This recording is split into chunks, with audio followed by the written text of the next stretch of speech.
Hey guys, welcome to one more episode for the 20-Minute Fit Mom. And today we're going to talk about the principles that made Sandro come out with this protocol. And I remember when I think he started with the idea, it was the first time that I came back to the gym after my C-section. I was having an amazing recovery at home. And I thought I knew my body and said, look, I think I can give the shot. Let me go to the gym. Let's do the workout over there. And unfortunately, that day, I had a bad experience I felt a little bit judged for like many of the women there was over there. You know, sometimes maybe I was overreacting, but all the hormones that was like at the time made me feel not welcome over there. And I remember calling Sam and say, look, I don't want to come back to the gym anymore. Whatever you have to do to make me lose weight, it has to be at home. I cannot. I was panicking. I was feeling like super anxious. And I think it started over there, the time, right? At the time, you're working only with bodybuilding. You're only working with people, mostly of guys.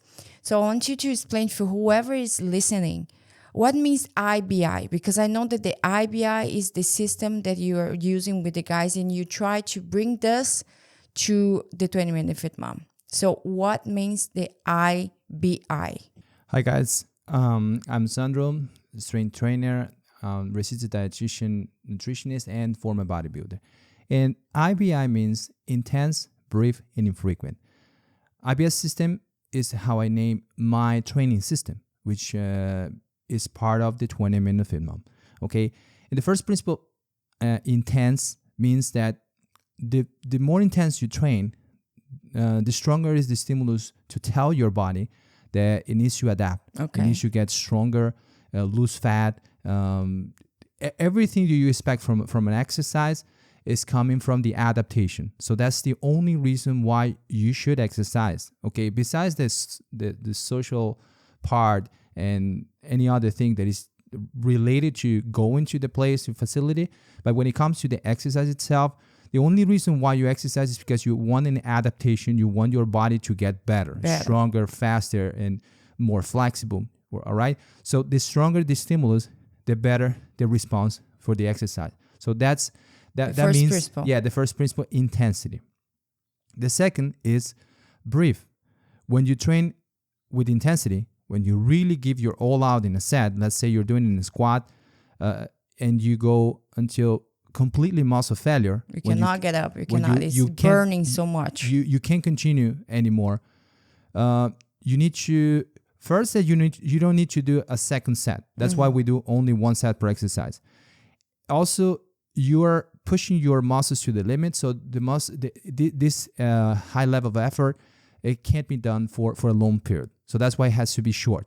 Okay, when people spend longer periods at the gym, they stay for an hour and a half, or 2 hours. They are certainly not training intensely. That's why they can stay for longer periods. If you're training with intensity, the workout needs to be short. Yes. Must be short. Yeah. Okay, which is less than 30 minutes, less, sometimes 20 minutes or less. Okay. Especially because we do not rest between the reps. We go one exercise to another without resting, which is something very complicated to do, to perform in a conventional gym. People spend too much time in doing the exercise with the cell phone and all. This was one of the reasons why we changed to work out at home. You wanted to be quick and go back to your baby. Of course, yeah. Mm-hmm. So that's the second principle. Brief, because you're training hard, so it needs to be short. Yes. And the third principle is infrequent, is because you don't have the positive effect from the workout when you're working out. When you're working out, you're actually tearing your body. You're causing micro lacerations to your muscles. You're muscle kind fiber. of breaking your muscle fibers. Yeah, we can put it that way. Yeah. Then when you're resting, when you're sleeping, when you're not working out, your body recovers. Then the effect that you're expecting from is gonna come at that time. Yeah. So if you keep doing exercise all the time, especially if you're doing it in the right way, in an intense way, you will never get better. You might even get worse because you're not giving enough rest to your body. So you need to rest, enough resting. And that resting, when you're really training hard, will vary something between 4 to 5 days between workout. After you work, let's say legs, you need to rest at least 4 to 5 days before you do your next workout. And why? It's because since you're always trying to progress, you're trying to make progress in your workout. Let's say you did 10 reps with 20 pounds, okay, and you reach failure. If you don't give enough rest to your body, you won't be able to do more reps with the same weight because your body is not fully recovered. So in order for you to do more reps with the same weight, that means that you are stronger, you need to rest adequately. So that's why infrequently, okay? You need to train infrequently, which is no more than once or twice a week. So let's get the IBI. Intense, brief, infrequent, okay? So you got these 3 ideas and say, okay, with this, I have to come out with something to my wife. That is, she's recovering from a C-section. That is a major surgery. I was at least 80 pounds over my ideal body weight. So I had so many limitations, right? And you came out with something that made me lose all of this. And I got in a better shape, even though I was not at the gym. So how was the main idea? So when you got the call from me, look, I have to work out at home, and we didn't have absolutely any gear, which was the main steps that we took? Okay, basically, I had to adapt those solid and logical principles. Of course. Okay, those principles were applied by Dorian Yates, Mike Menser, Cassie Vitor. Mike Menser was a doctor. We need to point out he was a doctor. He wasn't only a bodybuilder. In sports. He and his brother, both of them were in the medical field. So it was not a guy who just I like to work out, let me try to do some experiments. No, he was a scientist. He went to college. So this is based on scientific, he went to college, right? So it was incredibly safe. Yeah. So the principles are very solid in logic, but the problem was how to adapt those principles to train at home with almost no gear. Okay? And was completely out of shape as well. With a person who is not able to perform certain exercises, because Mike Menser always advocated that squats, deadlifts, dips, and pull-ups are the best exercises ever. But you couldn't do most of them. No. Dorian Yates would say that you have to train until you can't move anymore and you can't walk for 4 or 5 days. But she was recovering from a C-section. So at the same time that I had to apply the principle of intensity, but how do I apply that to a post-pregnancy C-section woman, right? So that was a challenge, to adapt the principles to no gear and a recovery process. Okay. So what we did basically is, okay, what are the movements that I want to perform? Okay. And this is the part that you need to pay attention if you want to start applying the principles of the 20-minute fit mom, which is full body workouts. Okay. And full body workout means that through the right combination of exercises, okay, you work your whole body with 6-7 exercises. You don't need to do one exercise for every single muscle of your body. If you do, let's say, a bench press, you're training chest muscles, shoulder, and triceps. Okay, just to mention the major ones. If you're doing a row movement, you're training back, biceps, forearms. So if you combine the right exercises, you can train your whole body with 6 or 7 exercises. That's what I did. What are the movements? So we did different variations of row, pull-ups, chest press, shoulder press, squats, biceps curl, and mostly skull crusher for triceps. Yeah. Those are the main exercises we've been using. Sometimes we use different versions, but those are the ones. I always think about movement. I don't think about exercises. So those are the movements. What gear do we need? If you have a barbell, a bench, and a few plates, that's all you need to perform all those exercises. And that takes little space, okay? That is a very inexpensive gear and takes a little space. So that's what we got. We got a bench. We got a foldable bench with 2 stands, a bar, and a few plates. And bands, right? We got a lot of bands. We Yeah. had a lot At the of really bands. beginning, we started training with bands, not even with the bench. Because I was very over, like I was not in shape to perform absolutely nothing. Yeah, we had some good result only with bands. Mm-hmm. Okay, but after those first weeks with bands, when you felt better, you felt stronger, we started using that gear, the minimal gear that fits inside the closet. Okay, so that was the way. I found those movements and they work well. She could perform those weight. A different version of squats instead of doing regular squats. She I did wall squat. wall squat, or sometimes hard range of motion, which is a variation. You do the hardest part of the range of motion, so you don't have to put much weight. With your body weight, it's enough for you to do a really hard set of squats. So I had to adapt with the correct exercises for her to be able to do, and it worked. So that was the way I adapted the 3 core principles to that period. Okay, so what we want to say over here is not that our program is just amazing. You have to start doing this right now. Anything you commit will be good for you and you're going to see results. The problem with the conventional way of working out for moms right now is that she has to commit 60 to 90 minutes a week, sometimes 4 or 5 days a week. So she has to go to the gym every single day to have some results. And right now it's impossible. Yeah, if you allow me, I want to clarify this because we usually face a situation of people with different opinions, very sensible people. They get even offended. They start saying, but you're wrong. Why this? You need to work out more, And I want to point out that the part that you just mentioned, okay, this is the most time efficient way to exercise to have the best possible results. Time efficient. Time efficient. What means time efficient?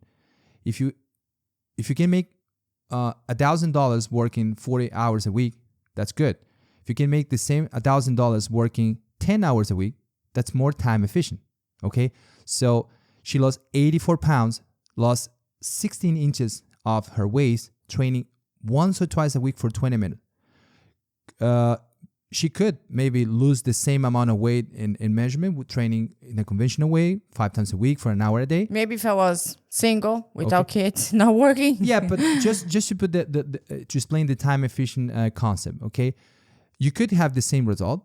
So someone might say, okay, but I knew a person having a similar result, okay, with a different method. Okay, but what we are saying here is that for you, mom, with no time, you need something time efficient, and this is the most time efficient way to train.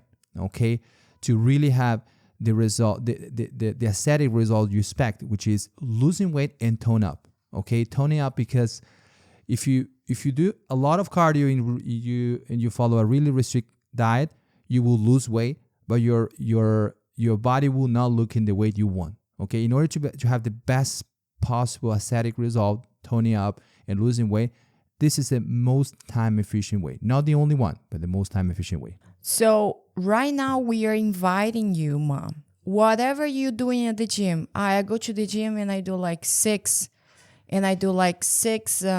exercise. Do continue doing the 6, but try to do 1 set for each of these exercise. Until you can't do anymore. Until you can't do anymore. And if you know that you're going to do only 1 set, increase your weight a little bit.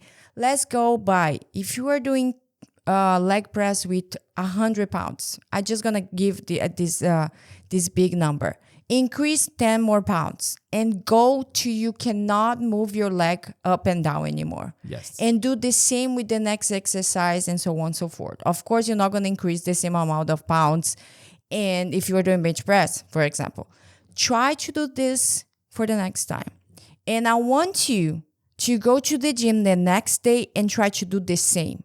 And you're going to be proven that it's impossible to give your all out in this high intensity way and go to the gym the next day and do the same thing. Yeah, because you have to remember again what I mentioned at the beginning, okay? The only reason why you're exercising is because you want to get stronger. Yeah. You want to have improvement, okay? So if you're not tracking your sets, you're not tracking your exercises, you have no idea what you're doing. You're doing random exercises with random sets, with random weights. You're not having improvement. So you could do every day, even twice a day. But if you know that, okay, I got 10 reps with 20 pounds in the squat last time, and my goal today is to do more than 10 reps with the same 20 pounds. Okay, so you have a clear goal. You want to achieve something. Yes. Then if you're not able to achieve that, you're not able to do more than 10 reps, You need to rest. So that means that you didn't rest enough. It's that simple. That is even better. That applies to every exercise. So whatever routine you're following now, if you want to say, okay, I want to apply these guys' principles here to see if it works, okay?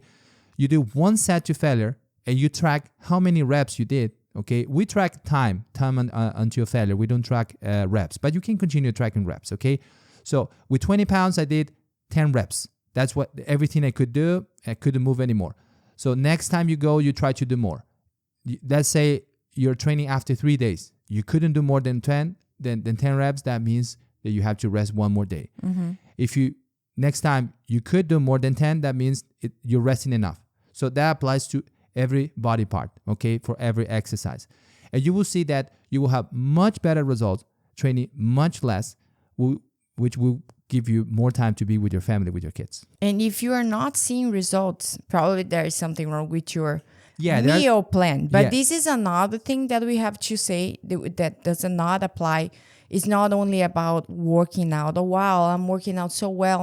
I'm applying their principles. Why I'm not losing weight? Probably there is something with your meal plan. Probably there's something that's happened with your diet. So this was also something that he brought from the IBI system. So some tool that he was using with his former bodybuilders, former clients. That was a list of substitutes for what that means. I have to eat 300 grams of bread. Okay, I don't know how much 300 grams of bread is. I don't have a scale at home. Okay, so you can get here the list of substitutes. I have tons of other foods that can be classified as a bread, for example, as a carbohydrate source. This is what I'm trying to say. And this is the way that I could be fit, come back to my pre-pregnancy body, even better, eating whatever I wanted, but I was respecting some kind of rules in the diet that was portion size. Yeah, because this is even to answer one of our friends. She's probably listening to our episode. She asked she always asks about diet, and she says she's not sure if the diet is so important to lose weight, to tone up and everything and all. And I want to tell you, Mom, probably trying to lose weight now, that despite our episodes are mostly based on workouts, because it's the part that is harder for people to understand, the principles of intensity and everything. But the diet is the most important to lose weight. Okay? If you want to lose weight. Yeah. If you need to lose weight, the diet is the most important, because calorie restriction is the first most important principle. Okay? If you're eating the correct number of calories, even no doing cardio and doing an intense short workout and frequent, you will lose weight. If you're doing a lot of cardio but you're not controlling your calories, you will never lose weight, or you will lose just a little bit. Okay, so the way I organize the nutrition is with a list of food substitution, which divide all kind of foods in different groups, and foods will have different portions. So you don't need to think about calories or macronutrient ratio. You just need to, what group should I eat and how many portions? And that's it. That's the easiest way even a person with absolutely no nutrition background, is able to follow with no major issues. And if you want a visual idea of what we are talking about, we are thinking on making a video to put in your YouTube channel, the YouTube channel that you are following us on the podcast. We're going to make a video explaining step by step how it works, this food substitutes list with the diet, with the plan. So then you can have a visual of what we are talking about, how it works, why it's so easy, why I can choose whatever I have to eat. So right now, to end up with this episode, I want to tell you something. Once again, our protocol is the most time efficient. Okay, Mom? We tailored this thinking about a new mom life. Okay, the new mom life with a newborn, in our case, in our case, we had nobody to help us. We had a few friends that came over a few times, but no one fully helping us with everything. Meal prep, for example, I had to cook, he had to cook. So we need to have something easy and fast making, right? Where I could see results, where I could stick with it because it was easy to stick. It's simple like that. How many times I have to go pay the membership to go to the gym, and I can tell you in my fingers how many times I went to the gym, because it was kind of okay, I have to go to the gym again, I have to spend there, I don't know, 40-20 minutes. So this time efficient, you go, you have to work out 1 or twice a week. It's easy to stick because you don't have to spend too much time on it. So try to apply the principles, okay, with whatever workout you're following. And you can apply those principles whether you're training at the gym, at the club, at home, okay? We advocate the home workouts because it's the easiest way to go for moms, but you can do at the gym as well, Of okay? course. So thanks for listening to us, and follow our social media, okay? You will find there videos of Nanda working out and showing the practical part of the nutrition, of the workouts and everything. So it's a great compliment to the podcast. If you're listening to us, watch our videos on social media as well. All right? Thank you for listening. See you next episode.